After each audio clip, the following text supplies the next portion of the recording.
Hi there, my name is Andrew Liang, and in my presentation, I will be exploring social media and how privacy and security concerns are undermining the foundational core of these social networks. In my research paper, I explored digital technology's impact on adolescents, covering its benefits but also its immense risks. There is no greater threat to this network of friends and family we have orated online than these deliberate attempts to curtail our intellectual property and jeopardize our safety online. We can thank the progression of digital technology for this, and I will be exploring the complex nature of social media in these upcoming slides. In order to understand these privacy and security concerns, we must first grasp why social media exists in the first place.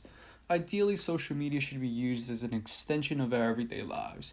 It should be a place that can foster self-expression, ideological development, and our own self-identities. People share ideas, humor, emotions, prejudices, priorities, and often misguided attempts of wisdom. Whether it is pictures on Instagram, funny memes and polarizing tweets through Twitter, or viral videos on TikTok, these social networks are able to define our lives. All this sharing may help create communities, but it also destroys our privacy. It could be something simple like a bikini-clad picture or a video of you in the midst of a drinking game that could create obstacles in circumstances such as a divorce hearing or when a rival is seeking an edge at work. Diving deeper into it, every bit of information we disclose online is data mined, sorted, and sold. Online transactions are the most dangerous as credit card info, shipping addresses, IDs, and passwords are all registered. These activities influence the ads we see and could also trumpet sales to our friends for additional transactions. Thus, the data mining industry is deliberately reviewing all our transactions in order to maximize their own profit potential in lieu of our own discretion. Surely something is being done to regulate this, right? The Federal Trade Commission, or the FTC, have been the traditional protectors of online privacy for social media. However, these agencies have only enforced the privacy policies that these sites have chosen to publicize. These privacy policies are typically very vague, even when massive amounts of personal data are gathered and sold. These misleading public policies are very common amongst tech giants such as Facebook, Google, and Twitter, and the FTC actually has 20-year consent orders in place on these companies. Data acquisition is not only used for companies to make profit, but there's also something more sinister going on. The concept of spear phishing is the reliance on social engineering to trick individuals into revealing sensitive information, whether by accidentally downloading malicious software or external forces like hackers. The most notorious example of this is with Russian interference in the 2016 US election, as there has been much controversy surrounding state-sponsored attempts to manipulate public opinion. Facebook and Twitter, which were slow to react to wide-ranging disinformation campaigns on their services in 2016 and continue to face criticism that they are not doing enough to confront the issue, have been warned by the FBI about this. Some American officials are worried about a broad effort by Russian intelligence to use fringe websites, spread conspiracy theories, and sow division in the United States. And it is this activity on Facebook and Twitter that is just that kind of information laundering.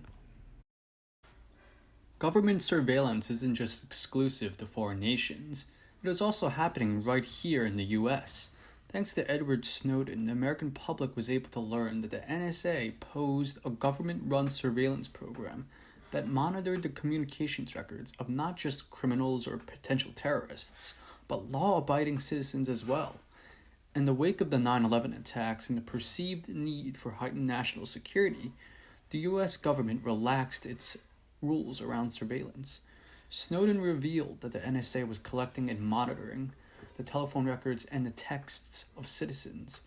It was also reported that the US government was tapping into the servers of 9 internet companies, including tech giants like Apple, Facebook, and Google, to spy on people's audio and video chats, photographs, emails, documents, and connection logs, all part of a surveillance program called PRISM. Later articles revealed that the government was even spying on leaders of other countries, including Germany's own Angela Merkel. So the evidence is very clear. Our data is being used by parties all over the world, from big tech, foreign nations, and our very own government. This has raised questions about whether or not this continued data acquisition is jeopardizing our basic civil liberties outlined in the Constitution.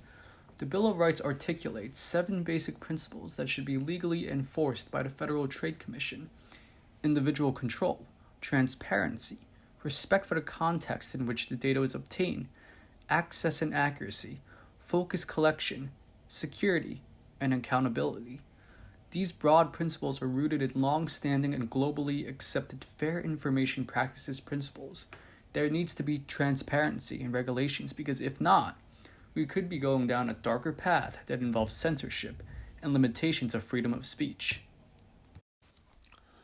The internet is a very vulnerable place for censorship. This is seen around the world, most notoriously in China, as the CCP has enforced very strict digital censorship. Also, over these last several months, severe restrictions have been placed on Hong Kong, limiting their citizens' rights. Here in America, censorship works a bit differently. Over this past election cycle, Facebook, Twitter, and YouTube have announced a steady stream of policies to block or limit the spread of conspiracy theories and other potentially harmful misinformation. For example, Facebook has rolled out a ban on messages that deny the Holocaust ever happened, and ads that discourage vaccinations. Of course, Twitter has put out warning labels on certain individuals who are posting unfounded claims of election fraud. There are those who believe blocking or putting warning labels on questionable posts is stifling our freedom of speech. So, the question arises, is this a form of censorship, and should it be allowed? Over the course of this presentation, I have outlined how social media has raised severe privacy concerns. It may seem like I am against social media, but the case can be made that we need these platforms now more than ever. The use of social media to uplift voices and stories, create awareness, and build and strengthen relationships creates a space for organizations, activists, and citizens to demand justice. As discovered with the movements like Black Lives Matter and Me Too, social media has the opportunity to create online spaces where people can come together and find support. Many social justice causes work to build equity for minorities and underrepresented individuals and groups within our societies. The stories and struggles of minorities often aren't well known or publicized, but social media can provide a platform to amplify and share them with potentially millions of people all across the world.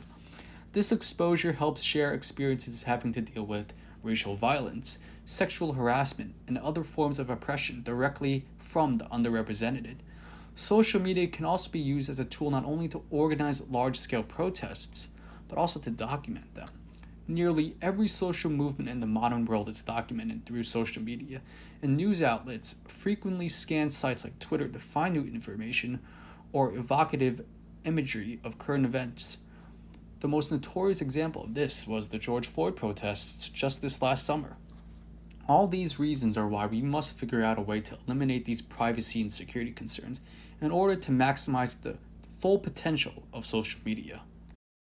To conclude, despite all its privacy and security concerns, social media can be beneficial when used properly. The fundamental need for baseline privacy legislation in America is to ensure that individuals can trust that their personal data will be used, stored, and shared in ways that are consistent with their interests and the circumstances in which it was collected. If we can do that, this data-driven knowledge can actually be used as a tool for innovation, which ultimately will help in pushing humankind forward.